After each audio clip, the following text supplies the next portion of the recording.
오늘 말라기 6번째 시간인데요. 말라기 3장 7절에서 12절입니다. 말라기 3장 7절에서 12절, 하나님을 도둑질하다라는 제목으로 나누겠는데요. 한 절씩 교독하겠습니다.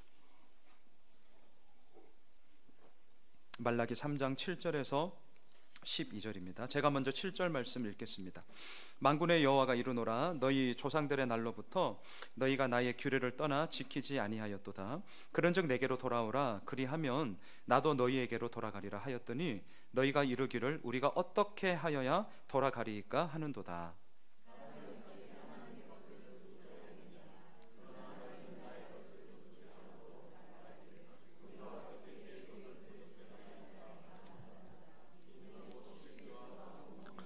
너희 곧 온 나라가 나의 것을 도둑질하였으므로 너희가 저주를 받았느니라.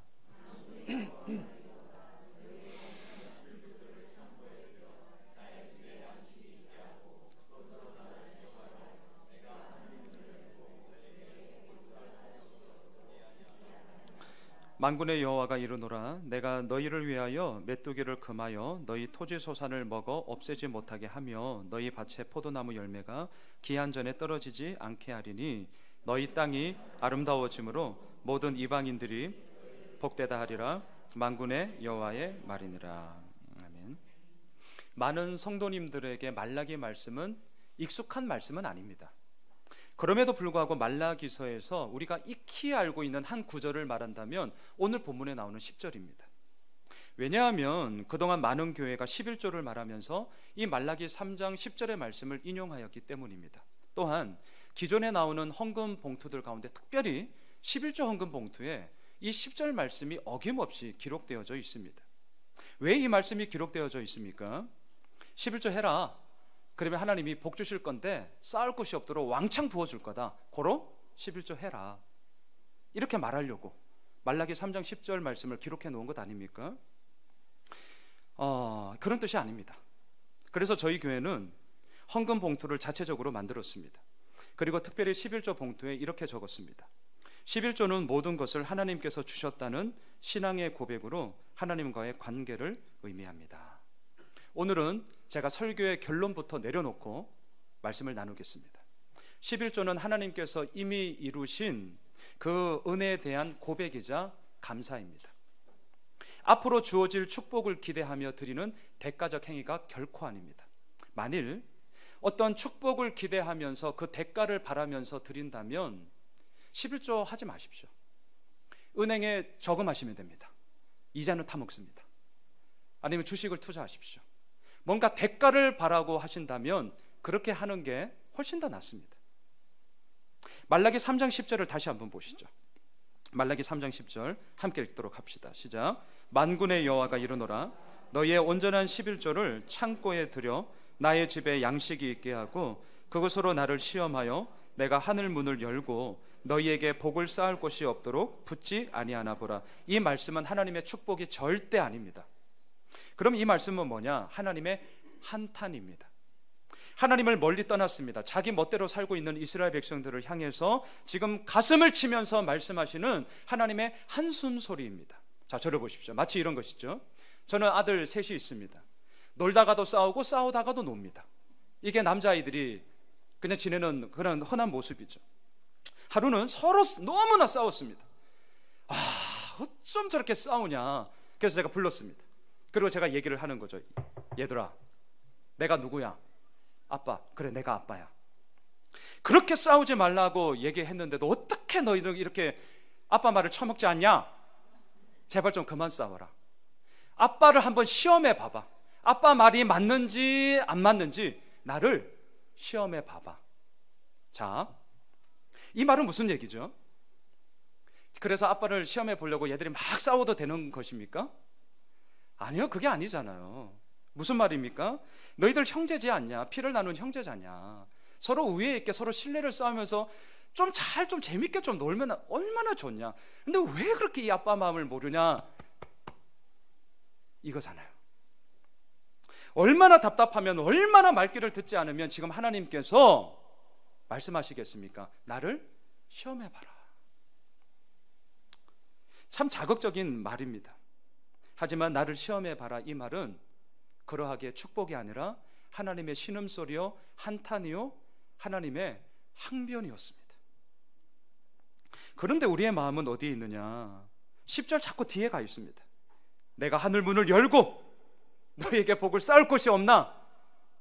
자꾸 우리도 이 부분으로 가 있습니다. 3장 10절을 보시면서 그것이 아니라 나를 시험하여 이 하나님의 마음을 반드시 보시면 좋겠습니다. 이스라엘 백성들은 이 아버지의 마음, 이 하나님의 마음을 정말 못 봤습니다. 자, 7절을 보시죠. 7절 뭐라고 얘기를 하는지 한번 봅시다. 함께 읽겠습니다. 시작. 만군의 여호와가 이르노라 너희 조상들의 날로부터 너희가 나의 규례를 떠나 지키지 아니하였도다. 그런즉 내게로 돌아오라. 그리하면 나도 너희에게로 돌아가리라 하였더니 너희가 이르기를 우리가 어떻게 하여야 돌아가리이까 하는도다. 하나님은 자신의 인격과 언약에 있어서 변함없는 정말 신실한 분이셨죠. 우리가 지난주 말씀 기억나십니까? 말라기 3장 6절에서 하나님은 변함없는 하나님이라고 외치셨습니다. 그리고 당신이 선택한 그 야곱의 자손들 백성들은 결코 소멸하지 않을 것이라고 하나님의 그 언약과 변치 않음에 근거하여서 우리들에게 말씀하셨습니다. 하지만 이스라엘 백성들은 완전히 반대죠. 조상들의 날로부터 그 규례를 지키지 않았다고 오늘 7절에서 얘기합니다. 조상들의 날이란 어떤 날입니까? 출애굽 1세대 부터 지금 말라기가 사역하고 있는 지금 그 이스라엘 백성들까지 구약의 모든 백성들을 이루는 말이죠. 어느 한순간만 말 듣지 않은 게 아니고요, 어느 한 세대만 그냥 일시적이고 잠깐 그런 것이 아니었습니다. 계속해서 하나님의 말씀을 어겼습니다. 오랜 시간 동안 지속되었던 만성적인 제약이었던 것이죠. 그러하기에 하나님은 지금 끊임없이 호소하고 계십니다. 7절에서 이렇게 말씀하십니다. 내게로 돌아오라. 그리하면 나도 너희에게로 돌아갈 거다.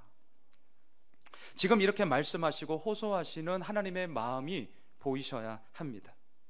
이스라엘 백성들의 죄악을 그저 눈 감고 그냥 넘어갈 수 없었습니다. 그래서 심판하셨죠. 하지만 하나님의 본심은 너희들 망해라, 너희들 죽어라, 죽음을 위한 심판이 아니라 우리가 지난주 보았습니다. 깨끗하게 하기 위함이었습니다. 돌아오라는 것입니다. 다시금 너희들 살리고 회복하게 하고자 하는 생명의 심판이다라는 것을 하나님은 말씀하고 있습니다. 풍성한 은혜를 주길 원하셨고 인격적으로 연합하고 진정한 사귐을 하나님은 원하셨던 것이죠. 그런데 이스라엘 백성들이 7절 뒤에 보면 뭐라고 그 하나님께 얘기하냐면 보십시오. 우리가 어떻게 하여야 돌아가리이까 하는도다.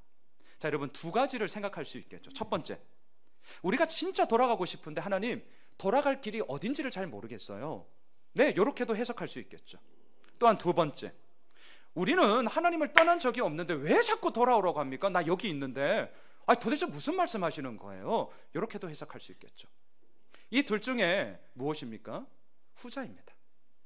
이스라엘 백성들은 지금 하나님이 약속하신 땅 가나안 땅에 있다는 거예요. 절기 때마다 또한 하나님께 제사 드리고 있지 않냐라는 거죠. 네, 물론 그랬죠. 가나안 땅에 살았고요, 예루살렘에 살았고요. 절기 때마다 또한 시시때 때마다 절기를 찾아서 예루살렘 성전에서 예배 드린 거 맞습니다. 근데 그거 예배 드린 거 아닙니다. 돌아오라는 이 하나님의 말씀에 이들은 귀를 기울여야 했지만 결코 이들은 듣지를 못했던 것이죠. 나는 하나님을 떠난 적이 없다라고 생각했기 때문입니다. 근데 이게 정말 심각한 문제였죠. 내가 문제를 일으키고 있구나라는 것을 알면 그 사람은 다시금 돌이킬 여지가 있습니다. 근데 더 심각한 문제는 뭐죠? 내가 문제를 일으키고 있구나라는 그 사실조차도 인정하지 못할 때에는 정말 답이 없는 것을 우리는 알고 있지 않습니까? 자, 그래서 하나님께서 이들의 문제가 뭔지를 정말 정확하게 지적하십니다. 돌리지를 않으세요. 자, 그게 8절이에요. 8절. 자, 8절 말씀 함께 읽겠습니다. 시작. 사람이 어찌 하나님의 것을 도둑질하겠느냐? 그러나 너희는 나의 것을 도둑질하고도 말하기를 우리가 어떻게 주의 것을 도둑질하였나이까 하는도다. 이는 곧 11조와 봉헌물이라. 우리말 성경에는 사람이 어찌 하나님의 것을 도둑질하겠느냐 이렇게 되어 있는데요, 원어를 보면 실은 좀 다릅니다. 하나님의 것이 아니라 하나님을입니다. 자, 또 우리말 성경에 뒤에 보시면 너희는 나의 것을 도둑질하고도 말하기를 우리가 어떻게 주의 것을 도둑질하였나이까 하는도다 이렇게 되어 있지만 원어 성경에는 나의 것이 나를, 주의 것이 주를입니다. 자, 저를 보세요. 이 차이점이 지금 보이셔야 됩니다. 차이점이. 자, 하나님의 것, 주의 것, 나의 것, 포인트가 어디에 있어요? 소유에 있죠. 소유에. 그렇죠?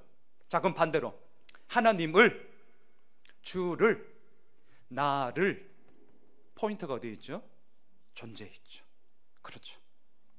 자, 그렇다면 이 소유와 존재, 이 두 가지 중에서 둘 다 문제가 일어났는데 그럼에도 불구하고 더 큰 문제를 유발시키는 것은 소유의 문제일까요? 존재의 문제일까요? 존재이죠. 왜냐하면 존재는 전체 집합이기 때문에 그렇습니다. 그 존재 가운데 한 일부분으로서 부분 집합이 소유인 것이죠. 자, 제가 열심히 한 주간 동안 기도하면서 준비한 설교의 원고가 있습니다. 그냥 양순웅 거죠. 이렇게 손때 묻은 성경책도 있습니다. 그냥 양순웅 거죠. 만약에 이 구절을 달리 말한다면 사람이 어찌 양순웅 목사의 설교 원고를 도둑질하겠느냐 이 말과 사람이 어찌 양순웅 목사를 도둑질하겠느냐 이 말과는 엄청난 차이가 있죠. 자, 이것을 우리가 어떻게 알 수 있습니까? 우리는 흔히들 존재감이라는 말을 씁니다. 그래서 소유감이라는 말 들어보셨습니까? 아니요. 존재감이라는 말을 듣죠. 어느 공동체이든 마찬가지입니다. 나의 존재감이 있느냐 없느냐 이 부분은 정말 중요하죠. 중요합니다. 근데 너무 중요하다 보니까 오히려 하나님과의 그 관계 속에서 일어나는 이야기보다도 나의 존재감이 더 중요해질 때가 정말 많이 있습니다. 나를 인정해 주느냐 인정해 주지 않느냐에 따라서 그 공동체를 가늠하기도 하죠. 그리고 내 존재감이 있느냐 없느냐 그것에 따라서 그 모든 사항들이 맞느냐 틀렸냐는 부분까지도 이어져 가는 것을 우리는 너무나 잘 알고 있습니다. 자, 지금 8절이 그것입니다. 만약에 다음번에 개혁 개정판이 나온다면 저는 이 구절만큼은 꼭 이 소유에 대한 포인트가 아니라, 물론 우리가 흔히 하는 말이긴 하지만 그럼에도 불구하고 하나님을 그 존재에 대한 부분으로 다시금 저는 이걸 바꿔야 된다고 생각을 합니다. 소유에 머물지 않습니다. 지금 이스라엘 백성들의 문제는 뭐냐? 단지 오늘 이 8절 말씀을 가지고 이렇게 생각하시면 안 돼요. 하나님께 마땅히 드려야 하는 11조와 봉헌물을 니들이 떼먹은 거 아니냐? 너희들이 도둑질한 거 아니냐? 그러니까 너희들 혼난다? 그 얘기가 제발 아닙니다. 오늘 8절은 그 얘기를 하자는 게 아닙니다. 지금 이스라엘 백성들의 문제는 뭐냐면 하나님을 도둑질한 거예요. 다시 말하면 단지 소유에 국한된 일부분을 도둑질한 것이 아니라, 그것을 저버린 것이 아니라 하나님의 존재 그 자체를 부인했다는 거죠. 도둑질이라는 말은 남의 것을 몰래 이렇게 훔치다는 거잖아요. 그래서 이 말도 잘못 번역된 겁니다. 원어를 보면 뭐냐면 강탈이에요. 강탈. 남의 갖고 있는 것을 야 갖고 와, 빼앗아 버리는 겁니다. 이게 도둑질이라는 의미의 뜻입니다. 강탈이죠. 하나님을 도둑질했습니다. 하나님을 강탈했습니다. 하나님을 도둑질했기 때문에 지금 이들에게 나타나는 현상 가운데 한 부분이 오늘 8절에 나오는 11조와 봉헌물을 떼먹었다는 거죠. 나머지 얼마나 많이 있겠습니까? 지금 우리가 다 보고 있잖아요. 하나님의 이름을 무시했다니까요. 그리스도의 순결한 신부로서 살아가야 되지만 신랑 되시는 예수님 웃기고 있네, 성결함을 더럽혔습니다. 이들의 문제는 너무나도 심각했던 것이죠. 하나님의 존재 자체를 신뢰하지 않았습니다. 왠 줄 아세요? 나는 옳고 하나님이 틀렸다입니다. 그러니 강탈하는 거죠. 왜? 내가 힘이 더 세니까, 내가 옳으니까 하나님 것도 이제는 주십시오. 강제로 빼앗아 오는 것 아니겠습니까? 이들은 예배를 드렸죠. 하지만 껍데기만 있을 뿐 예배의 본질, 예배의 정신 자체는 완전히 사라져 버렸습니다. 이들에게 문제의 핵심은 11조와 봉헌물을 드리지 않았다라는 것이 아닙니다. 이들의 문제의 핵심은 뭐냐? 하나님을 도둑질했다는 거죠. 사랑하는 성도 여러분, 우리도 얼마든지 하나님을 도둑질할 수 있습니다. 우리가 지금 11월 들어서면서 고린도후서 말씀을 묵상하고 있습니다. 고린도후서가 쓰여진 배경이 무엇입니까? 이 고린도 교회가 깨졌거든요. 사도 바울이 1년 6개월 동안 개척하고 사역하다가 에베소로 떠나게 되었습니다. 그 이후에 들려오는 소식, 바울파, 아볼로파, 게바파, 이도 저도 아닌 사람은 그리스도파, 무려 한 교회에 네 파로 나뉘어져서 서로 분열 가운데 있었습니다. 교회 꼴이 되겠습니까? 얼마나 극심한 문제, 우상의 재물을 먹는 문제, 음행의 문제, 복합적인 문제의 양상들이 고린도 교회에 꽉 차 있었던 거죠. 그런데 시간이 지났어요. 디도로부터 소식을 듣게 되었습니다. 사도 바울 선생님, 와, 고린도 교회가 정말 하나님의 은혜 가운데 다시금 하나로 모여지고 있습니다. 이거는 정말 하나님의 은혜가 아니면, 하나님의 함께 하심이 아니면 이거는 이루어질 수 없는 이야기가 지금 고린도 교회에 흘러나오고 있습니다. 너무나 얼마나 감사한지 모르겠습니다. 그 소식을 듣고 마게도냐에서 쓴 편지가 고린도후서입니다. 여러분, 고린도후서 2장 1절을 보시면 그 모든 문제가 있을 때 사도 바울이 그 문제를 직접 해결하고자 갔었어요.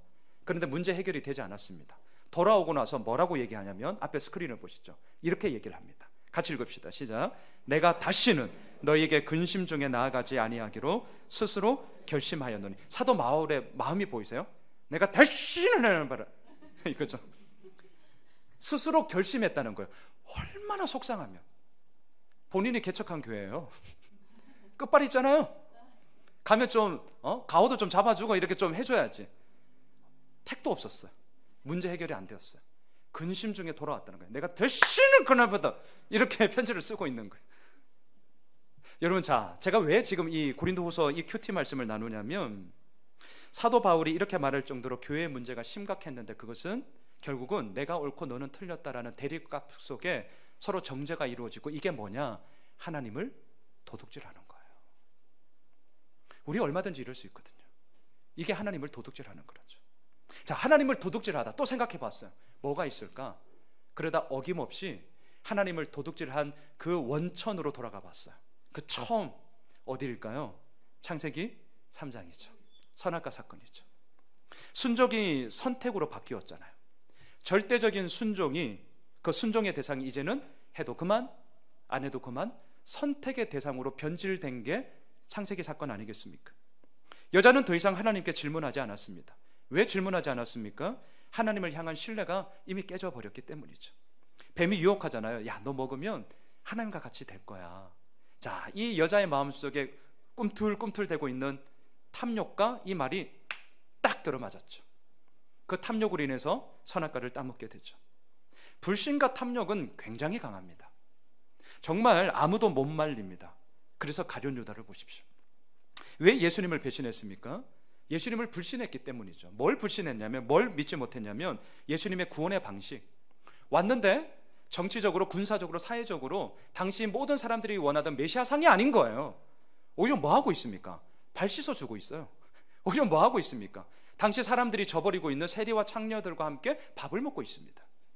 자기 희생이라는 이 방식이 가룟 유다에게 있어서는 도무지 신뢰가 되지 않았던 거죠. 자기를 십자가에 내어줌이 가룟 유다에게는 전혀 신뢰가 가지 않았죠. 또한 은 30에 예수님을 팔아먹고 있지 않습니까? 돈에 대한 탐욕이 결국 예수님을 저버리게 됐습니다. 가룟 유다, 불신과 탐욕이 그의 인생의 망가짐을, 그의 인생을 무너뜨림을 우리가 보게 됩니다. 이게 뭐냐? 하나님을 도둑질하는 겁니다. 자, 이스라엘 백성들 역시 하나님을 도둑질했습니다. 오늘 본문 다시금 돌아오셔서 9절을 한번 보십시오. 이스라엘 백성들 역시 하나님을 도둑질했는데 하나님이 계속해서 그냥 정확하게 얘기를 하세요. 자, 같이 보시죠. 시작. 너희 곧 온 나라가 나의 것을 도둑질하였으므로 너희가 저주를 받았느니라. 하나님은 이스라엘 백성들이, 더욱이 온 나라가 하나님을 도둑질했다고 거듭 말씀하고 있습니다. 원어 성경을 보면 우리말 성경과 이 어순이 다릅니다. 어떻게 시작하냐면, 저주를 너희가 받았느니라. 우리말 성경의 맨 뒤에 있는 문장이 이렇게 앞으로 와요. 무슨 말이죠? 저주를 선포하고 시작하는 거예요. 왜요? 이미 이들이 하나님의 그 정도에서 어긋났기 때문에, 하나님을 도둑질했기 때문에, 하나님을 신뢰하지 않았기 때문에. 그래서 너희가 저주를 받았다라고 빵빵빵 판결이 났어요.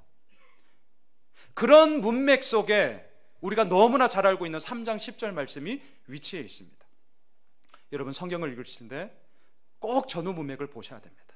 내가 좋아하는 말씀만 이렇게 빼먹지 마십시오. 골라 먹는 재미는 베스킨 라빈스에서 하시고, 성경 말씀을 볼 때는 골라 먹으시면 안 됩니다. 있는 그대로를 보셔야 됩니다. 자, 제가 왜 앞서 서두에서 이 3장 10절 말씀은 축복이 아니라 하나님의 한탄이요 하나님의 슬픔이다 라고 얘기한 이유를 이제 아시겠습니까? 저주를 받았다라고 심판을 했어요. 그런데 어떻게 10절에서 와, 하나님이 이렇게 축복하니까 헌금 이빠해라?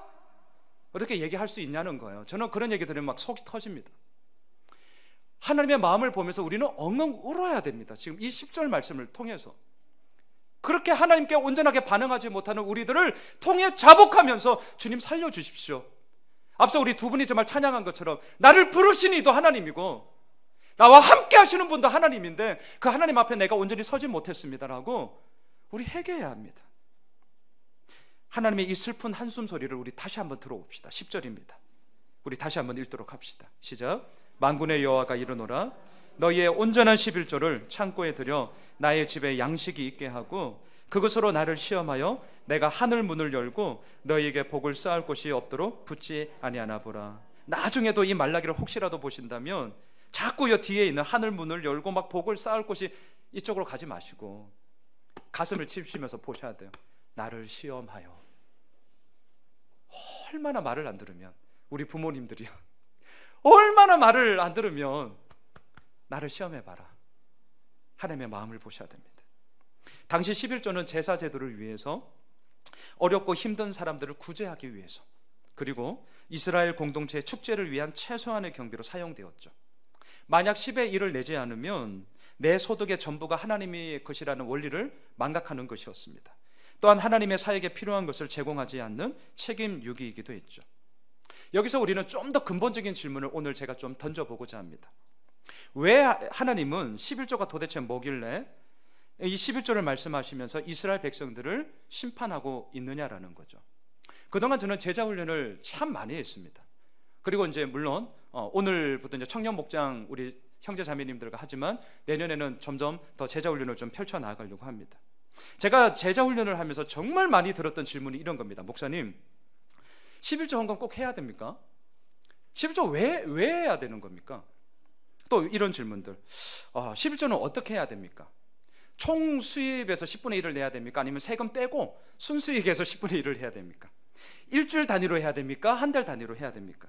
또 이런 분도 있었어요. 목사님, 제가 낮에 모이는 이제 우리 자매님들 제자 훈련할 때, 목사님, 저는 남편이 믿지 않아요. 근데 이제 남편이 한 달 생활비 조를 이제 저에게 준다는 거죠. 그러니까 본인이 이제 그 생활비 조에서 이제 10의 1을 하려고 하는데, 그때도 이 말라기 3장 10절의 말씀을 들고 저에게 얘기했어요. 분명히 온전한 11조, 이제 온전한 이게 이제 걸린 거죠. 온전한. 이런 것을 어떻게 해야 될지 고민입니다. 이런 얘기들을 저는 제자 훈련 때 정말 무수하게 들었습니다. 여러분들은 혹시 어떻습니까? 여러분들이 가지고 있는 질문은 무엇입니까? 또한 그러한 질문들에 대해서 나름대로 가지고 있는 답은 무엇입니까? 이 질문들에 대한 분명한 답은 있어야 됩니다. 그런데 제가 이렇게 말씀을 좀 묵상을 하면서 이 11조가 성경에서 어디서부터 시작되었는지를 다시 한번 보게 되었습니다. 자, 여러분, 우리가 이제 좀 창세기 14장으로 제가 좀 여행을 가려고 하는데 거기에 앞서서 이 말씀을 꼭 당부드리고 싶습니다. 어떠한 문제가 내 삶 속에 소위 꼬인다고 할 때, 제가 어제 우리 예수 호묘실 교회를 했거든요. 그동안 등록했던 모든 가족들이 다 와주셔서 참 감사했습니다. 그때도 잠시 제가 얘기했지만 한 4개월간 이제 목동에서의 교회 사역을 정리하고 제가 4개월간 놀았거든요. 4개월간. 그때 저의 고민과 저의 아픔은 뭐였냐면, 진짜 목사로서 내가 제대로 한 게 맞냐. 하루는 정신 못 차리니까 아내가 이제 친구여서 막 격려도 해주고 정신 차리라고. 또 그 다음날 뭐 그게 금방 됩니까? 또 본인도 얼마나 속이 터지겠어요. 애는 셋인데 정신 못 차리고 있으니. 그래서 한날은 막 정신 차리라고, 진짜 왜 이러냐고 막 그렇게 윽박지르기도 하고 뭐 그런 시간을 보냈는데, 다시금 그때 제가 가지고 있었던 다시금 이렇게 목회를 할 수 있었던 포인트가 뭐였냐면, 내가 왜 목사가 되었느냐, 그거였습니다. 내가 왜 목사가 되었느냐. 여러분, 당부드리고 싶습니다. 어떤 문제가 꼬이십니까? 어떤 그 갈등이 있습니까? 어떤 마음에 좀 아픔이 있습니까? 그렇다면 처음으로 돌아가 보십시오. 처음으로. 자, 그래서 제가 오늘 말라기 본문을 계속 보고 있지만 오늘 좀 그와 상응하는 시간만큼을 처음으로 돌아가서 성경에서 처음 나오는 11조가 나오는 그 아브라함의 이야기로 좀 오늘은 돌아가 보려고 합니다. 여행을 해보려고 합니다. 자, 창세기 14장의 배경은 이렇습니다. 아브라함의 조카 롯이 소돔과 고모라에 살고 있었습니다. 그런데 그곳에 분쟁이 일어났습니다. 시날, 엘라살, 엘람, 고임, 이 4개 나라의 연합군과 소돔, 고모라, 아드마, 스보임, 소알, 이 5개 나라의 연합군이 전쟁이 이루어집니다. 총 9개 나라가 연합군과 연합군의 대결로 중동 지역에서 전쟁이 일어나고 있습니다. 이거는 뭐 어마어마한 거대한 진짜 대전, 세계 대전이 일어나게 된 거죠. 그러한 가운데 이 아브라함 조카 롯이 살고 있던 소돔과 고모라가 패하게 됩니다. 모든 것을 다 뺏기게 되죠. 자신의 재산은 뭐 말할 것도 없고 본인조차 전쟁 포로로 끌려가게 되었습니다. 자, 이때 아브라함이 이 얘기를 듣습니다. 가만히 있을 수가 없었습니다. 자신들이 거느리고 있는 사병 318명을 데리고 전쟁 한복판에 뛰어듭니다. 숫자적으로 대결이 되지 않습니다. 어떻게 하느냐? 밤에 야간 기습작전을 펼칩니다. 대승을 거두게 되죠. 빼앗겼던 모든 것을 되찾습니다. 승전가를 부르면서 다시금 이제 돌아옵니다.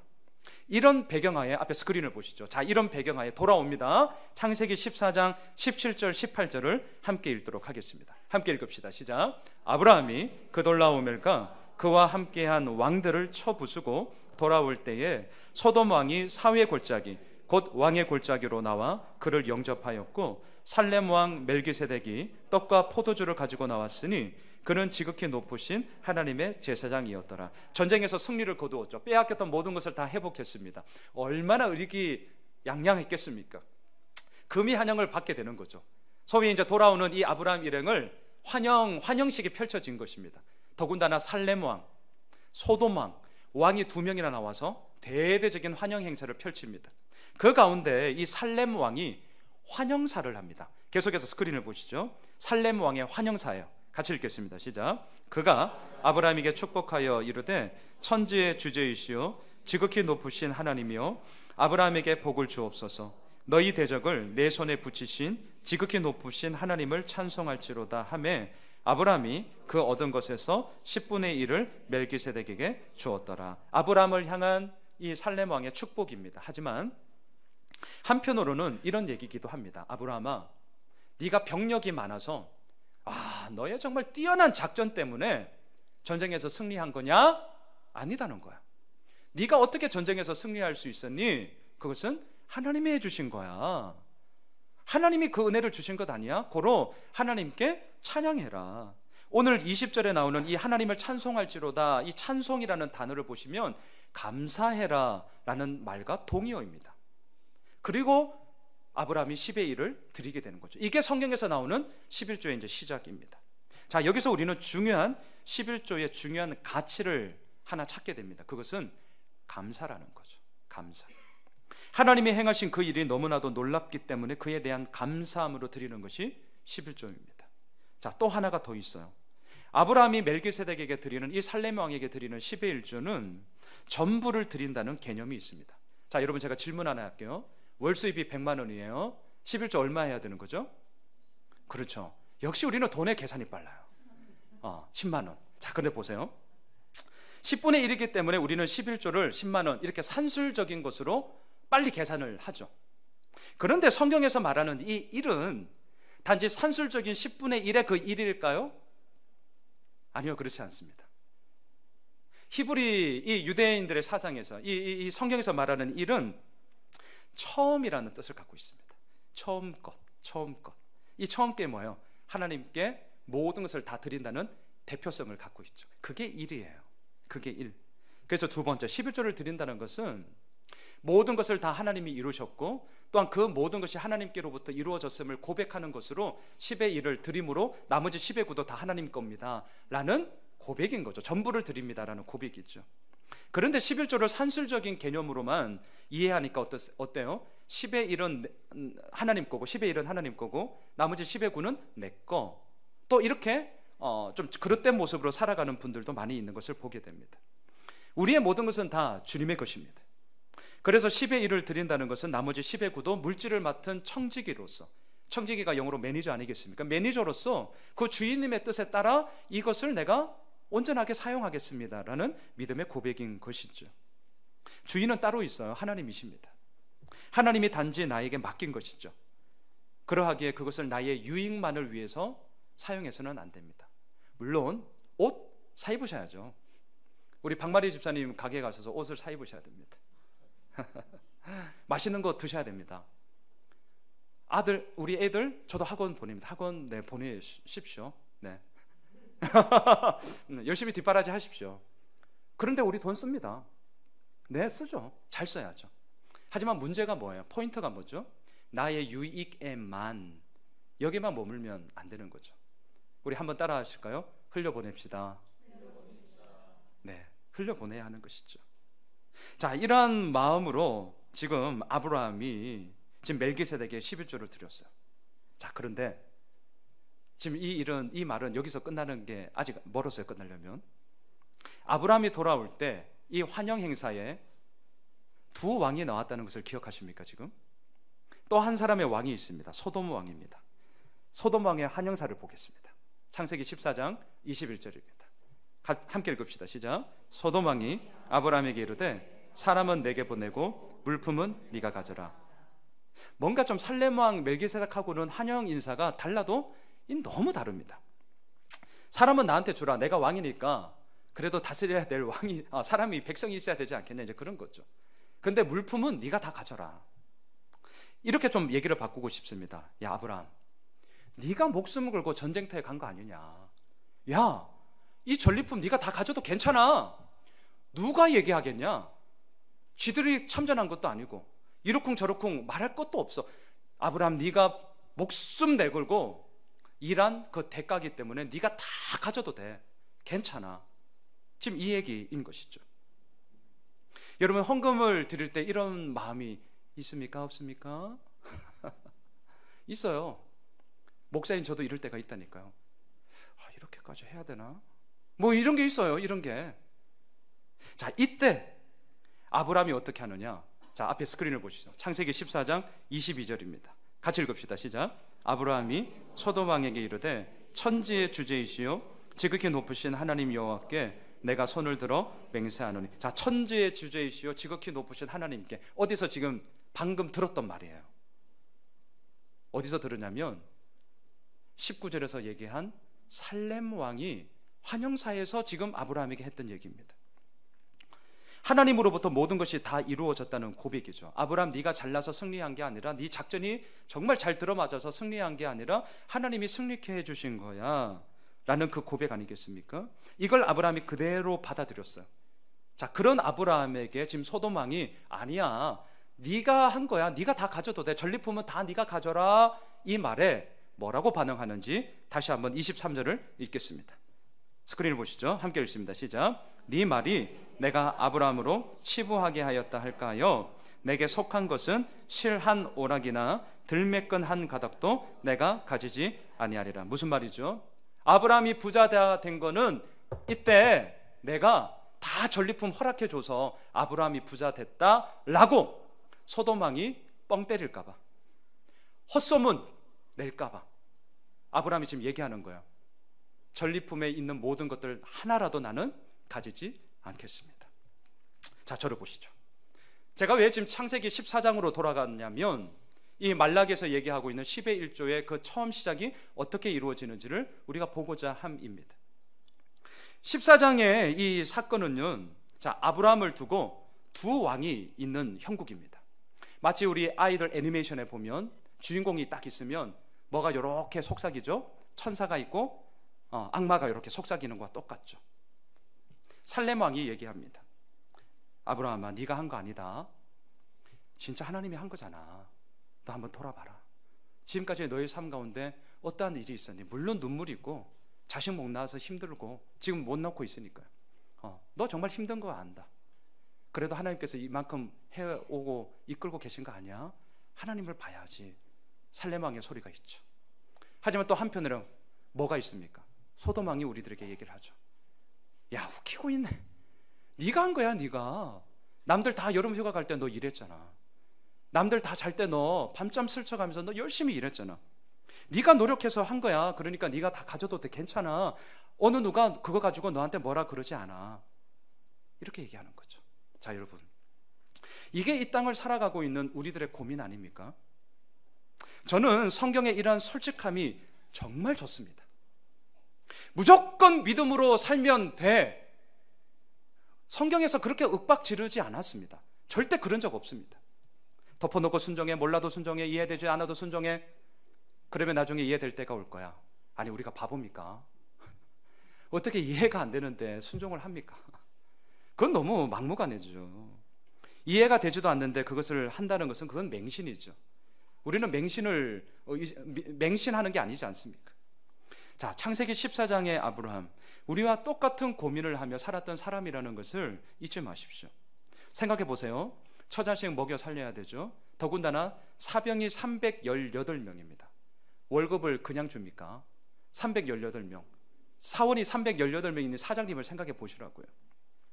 전쟁에 참전하면 위험수당 줘야죠. 본인들도 다 먹고 사는 먹여 살려야 처자식이 있는데, 그게 뭐 하늘에서 이렇게 보면 하늘에서 뚝 떨어지고 땅을 보면 땅에서 뚝 올라오고 이런 거 아니잖아요. 전쟁에서 목숨을 내걸고 싸웠다면 그것에 대한 정당한 대가를 골고루 다 나누어 줘야 하는 거죠. 그래서 창세기 14장 24절을 보세요. 앞에 스크린 다시 한번 띄워주시죠. 24절입니다. 시작. 오직 젊은이들이 먹은 것과 나와 동행한 아넬과 에스골과 마므레의 분깃을 제할지니 그들이 그 분깃을 가질 것이니라. 네, 함께 전쟁에서 참여해서 목숨 걸고 내걸었던 사람들에게 정당한 대가 줘야 됩니다.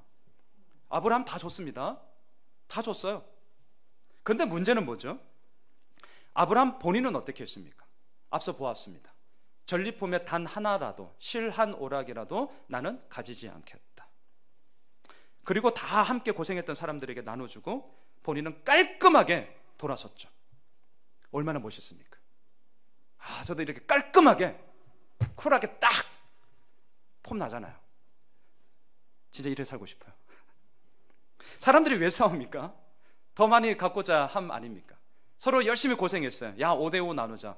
생각해보니까 아닌데 내가 이틀 더 열심히 했는데, 야, 7대3 해야지.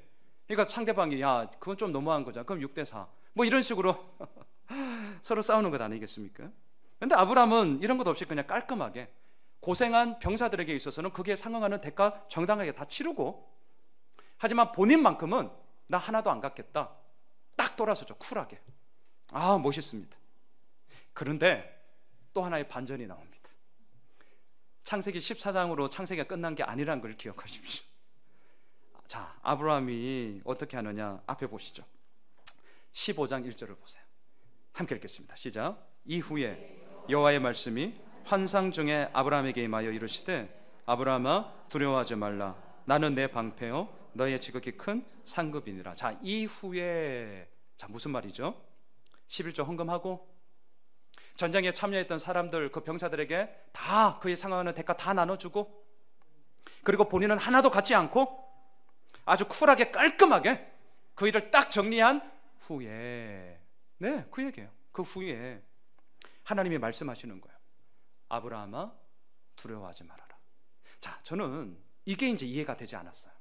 자, 이게 무슨 말이냐? 여러분들 같으면, 여러분이 하나님이라면 어떻게 하시겠어요? 와, 역시 우리 아브라함, 이거 어쩌 너밖에 없다. 야, 역시 너가 믿음의 사람이야. 너 정말 잘했다. 야, 너 정말 대견하다. 진짜 네가 나를 믿는 사람이 이렇게 믿는다는 건 이런 거지. 칭찬해주고 격려해주고 뭐 그래야 되는 것 아니겠습니까? 이 일 후에. 그런데 하나님이 아브라함아 두려워 마라, 지금 이렇게 얘기하신다는 거예요. 자, 왜 이 말씀을 하십니까? 그것은 아브라함이 두려워하고 있었기 때문입니다. 자, 그럼 생각해 보십시오. 아브라함이 뭘 두려워했겠습니까? 저는 좀 말씀을 준비하면서 제 좀 상상력을 발휘해 봤어요. 저는 이렇게 두려워했을 것 같아요. 나는 앞으로 어떻게 하지? 다른 사람들은 나를 보면서 믿음 좋다고 하는데 어떻게 그 많은 전리품을 다 나눠주고 그 사병들이 아브라함 지나가니까 역시 우리 아브라함님은 믿음의 사람이야. 살려면 저렇게 살아야 돼. 사람들은 다 나를 보고 믿음 좋다고 하는데, 교회 와도 믿음 좋다 그래, 회사 가도 믿음 좋다 그래. 근데 나는 진짜 앞으로 어떻게 살지? 아브라함도 우리와 같은 성정을 가진 사람이라는 것을 잊지 마십시오. 다 어디를 가도 믿음의 사람이라고 하는데 나는 정말 어떻게 하면 되지? 그게 아브라함의 두려움이었습니다. 남들은 믿음 좋다고 말하는데 하나님은 아브라함의 그 마음을 보신 거죠. 그래서 말씀하시는 겁니다. 아브라함아 두려워하지 마라. 내가 너의 방패고 너의 지극히 큰 상급이다. 말씀을 정리하겠습니다. 오늘 예배를 마치고 돌아가시면서 성도님들의 마음속에 결국은 11조 헌금 하라는 거잖아. 이렇게 결론이 내려지지 않았으면 좋겠습니다. 저는 그래서 이렇게 분명하게 말씀드리고 싶습니다. 하나님과의 관계가 어떠한지를 우리 모두가 정직하게 돌아보는 또 하나의 출발점이 되셨으면 좋겠습니다. 이스라엘 백성들의 문제는 하나님의 것, 단지 한 부분인 소유를 도둑질했다고 해서 이러한 문제를 일으킨 것이 아니고요, 하나님을입니다. 하나님을, 그 존재 자체를 부인했기 때문입니다. 하나님의 그 존재 자체를 인정하지 않은 그것으로 인하여서 파생되어지는 한 부분을 언급하고 있는 것이죠. 하나님과의 관계가 중요합니다. 그리고 우리의 마음이 중요합니다. 11조를 하느냐 마느냐보다 더욱 중요한 것은 어떤 마음인가, 이겁니다. 자, 11조를 하는 성도님들이 계십니다. 묻고 싶습니다. 어떤 마음으로 하십니까? 11조 하면 더 큰 복을 주시겠지, 마치 복권 당첨을 기대하며 드리는 대가적 행위라면 제가 단언합니다. 그거 11조 아닙니다. 목사인 저는 좋습니다. 하지만 하나님의 마음으로 다시 한번 말씀드립니다. 그건 헌금 아닙니다. 하나님을 내 뜻대로 움직이고자 하는 거래입니다. 반대로 11조를 안 한다. 그렇다면 어떤 마음으로 안 하는가 물어보고 싶습니다. 11조는 하나님과의 사귐입니다. 제가 이렇게 말을 하면 정말 많은 분들이 저에게 반문했습니다. 목사님, 꼭 11조를 해야만이 사귀는 거예요? 아니요, 그렇지는 않습니다. 하지만 저는 그렇게 대답을 하고 나서 꼭 이렇게 말씀드렸습니다. 꼭 11조를 해야만이 사귀는 것입니까? 라고 반문할 때에 당신의 마음속에 어떤 마음이 있습니까? 사랑하는 예수 호미실 가족 여러분, 저희 교회는 11조 헌금 하고 있습니다. 왜냐하면 11조는 철저히 하나님께로부터 모든 것이 왔고 하나님께로 그 모든 것이 돌아감을 고백하는 신앙의 고백이기 때문입니다. 하지만 11조를 가지고 마치 올무를 삼아서 사람들의 목을 옥죄이거나 그렇게 해서 축복 못 받는다고 말도 안 되는 소리를 한다거나, 저희 교회에서는 그런 거 용납하지 않습니다. 그거 아닙니다. 결국 하나님과의 관계입니다. 우리의 모든 삶 속에 하나님에 대한 깊은 신뢰와 사랑이 우리를 움직이도록 하셔야 합니다. 왜냐하면 우리는 연약하고 언제나 넘어지기에 충분한 사람이기 때문입니다. 하나님을 도둑질하는 것에서 돌이켜야죠. 하나님을 부인하고 하나님을 인정하지 않는 것에서부터 우리는 철저히 회개함으로 다시금 하나님 앞에 서야 합니다. 하나님을 신뢰해야 합니다. 바로 그곳에서부터 하나님의 일하심이 어떠한 것인지를 우리는 경험하게 될 것입니다. 이번 한 주간 이 주일을 시작으로 다시금 11월의 둘째 주를 시작합니다. 바라기는 하나님을 신뢰함으로, 또한 그 하나님의 관계 속에서 하나님께서만이 이루어 가시는 그 일들을 정말 맛보게 되어지는, 그리함으로 주님 앞에 기쁨이 되어지는 우리들의 모든 삶이 되시길 주님의 이름으로 축복합니다.